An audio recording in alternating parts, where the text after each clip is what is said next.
Ian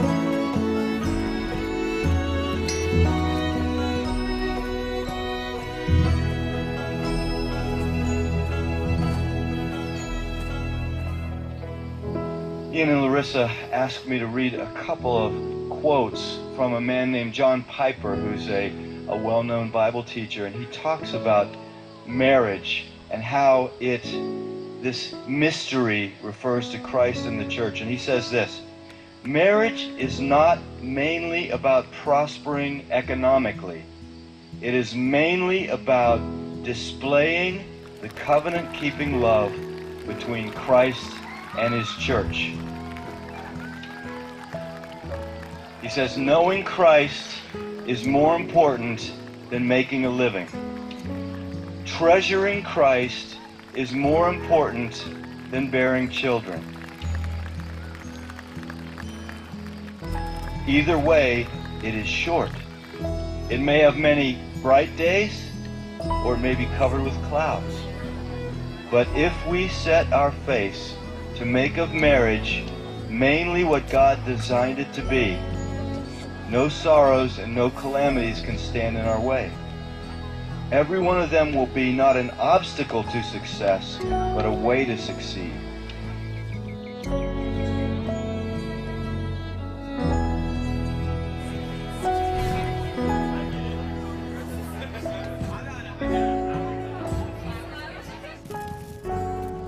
The beauty of the covenant-keeping love between Christ and his church shines brightest when nothing but Christ can sustain it.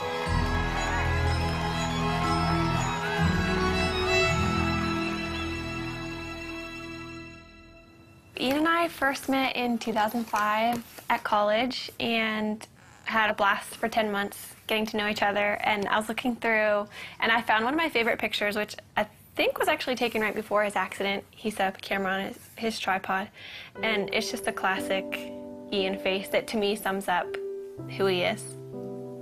We'd been dating for 10 months and he was working an extra job for his dad, and he was on his way to work near Pittsburgh.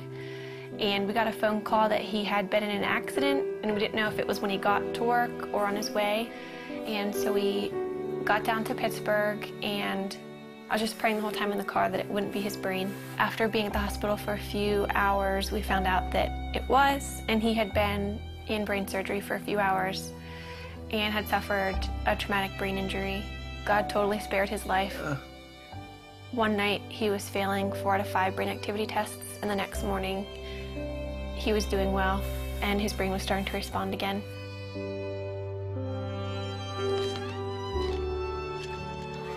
I moved in with his family after the accident, so I was really involved in his therapy and just did whatever I could to make his life fun. We'd go out on dates, and looking back, it's weird because he couldn't talk and he couldn't eat. So we probably looked like complete weirdos being on dates, but we had a blast, and I just talked to him all the time. I knew that before Ian's accident, he was very serious about marriage and was ring shopping, so I knew where he was, and that helped me so much. After he couldn't talk, I knew that he loved me, and I knew where he wanted the relationship to go because we were dating very intentionally. We just prayed that marriage would someday happen and watched all of our friends get married and start having families. That was challenging, but we just tried to hold out hope that that would be us someday.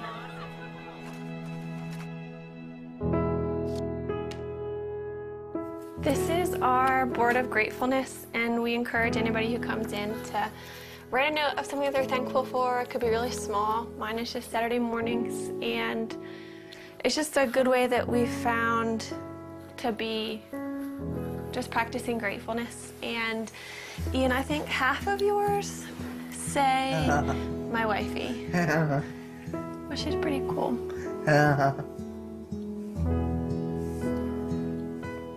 We decided that we couldn't really consider marriage as an option until Ian was able to communicate, but if he could communicate with me, then we could have a marriage, knowing it would be really different, but as long as Ian could talk to me, then we could make it work.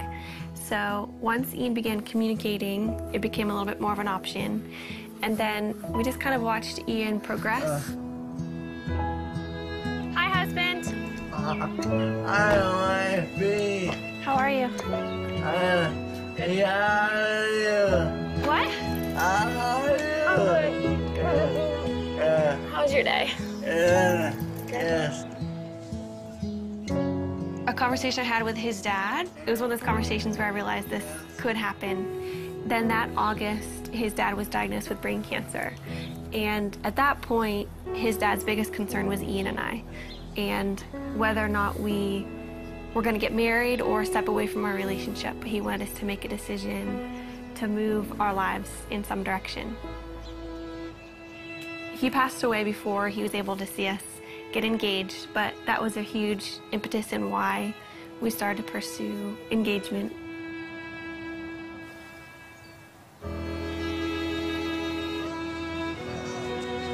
Throughout premarital counseling, we just used this momentary marriage. It was so helpful because John Piper talked a lot about primary things and secondary things, which is really important for us because when we're walking out our marriage practically, Ian can't do the secondary things like working or making a meal for me. Everything that's primary, though, he can do, which is leading me spiritually. Ian always comes back to the foundational truths of who God is and kind of reels me back in from my emotions, and that's the most important thing. We have two friends that we're going through the book with. I think we've just been able to help them see that maybe the little things that they're excited for about marriage are worth being excited about, but they're not the end all and be all of their marriage. But we also have so much to learn, and we're learning from them and things that they share because our relationships are different and we can glean different things from each other. I think what helped us in deciding to make this commitment to each other, at least for me, is knowing that Ian wouldn't have left me if the roles were reversed, and that we love each other and we know that God's going to be faithful to our marriage. We're able to love each other with, I think, a more Christ-like love because of Ian's disability, and just understand that picture a little bit better than if you were healthy. Yeah. Do you agree? Yes. What about God enables you to have a happy marriage? You know, What? he's awesome. He's awesome. Yeah.